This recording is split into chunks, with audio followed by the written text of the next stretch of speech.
Déjà vécu de l'intimidation? Mhm. Comment ça s'est passé? Ça s'est passé qu'il y a des personnes qui riaient de moi puis ils me traitaient beaucoup de noms. C'est un sujet qui est beaucoup traité médiatiquement. Est-ce qu'on en parle bien? Dans les écoles, ce qu'ils font, et c'est bien, je ne dis pas que c'est pas bien, c'est le bracelet, c'est le poster, c'est le T-shirt rose, c'est des définitions, c'est les ateliers, mais c'est une compréhension qui est logique.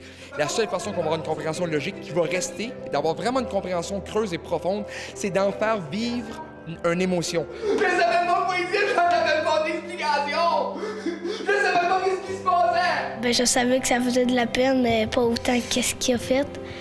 Puis moi, j'avais des larmes aux yeux, puis là, j'ai ressenti que ça faisait avoir de l'intimidation. Quand il commençait à se faire intimider, j'avais vraiment les larmes aux yeux, j'avais une grosse boule dans la gorge, j'essayais de pas pleurer.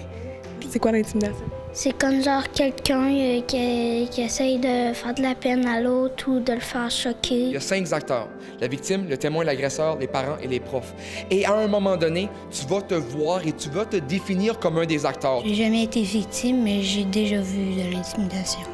Chacun des acteurs, on regarde un problème, mais de 5 angles différents. Tant et aussi longtemps qu'on va regarder un même problème de 5 angles différents, on va se retrouver avec 5 problèmes différents, 5 pistes d'intervention, 5 solutions et 5 définitions différentes. J'ai appris qu'on pouvait pas régler les problèmes en essayant de réagir à nos émotions ou en essayant de régler le problème nous-mêmes. Est-ce que ça te surprend quand tu vois des jeunes qui éclatent, comme on a vu encore aujourd'hui?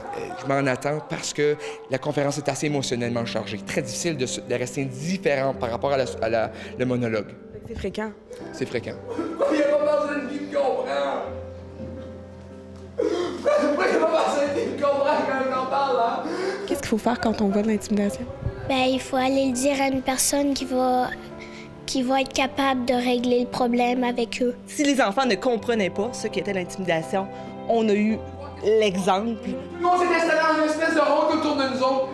Quand je me suis fait les yeux, je me suis senti comme prisonnier. Tantôt, là, il est venu me chercher là, les émotions, puis même ma façon d'intervenir avec les enfants, je suis plus capable de voir, bon, il y a une petite gang plus vers la porte. Oh, qu'est-ce qui se passe, tu sais? Est-ce que ça se peut qu'un jour, l'intimidation, on y mette fin? On se bat tout pour 99 %. On se bat tout pour 99 % mieux. On ne pourra probablement jamais arrêter ça. Aujourd'hui, tu tirais des boules de neige. Je sais pas répondre, mais ça fait vraiment mal, les boules de neige. J'en pince.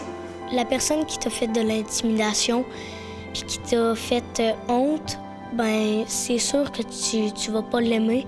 Ça se peut aussi que lui, dans sa tête, ce soit pas pareil, qu'il pensait pas te faire la peine. Et je me sens comme si je fais une différence. Et ça, c'est le plus beau sentiment sur la Terre. Comment tu penses que ça se règle, l'intimidation? Ben, moi, je dirais que ça se règle pas. Il reste toujours une petite partie d'intimidation qui reste en nous. Là, comment ça se passe? Ben, j'ai des amis en qui je peux faire confiance puis qu'ils sont gentils avec moi.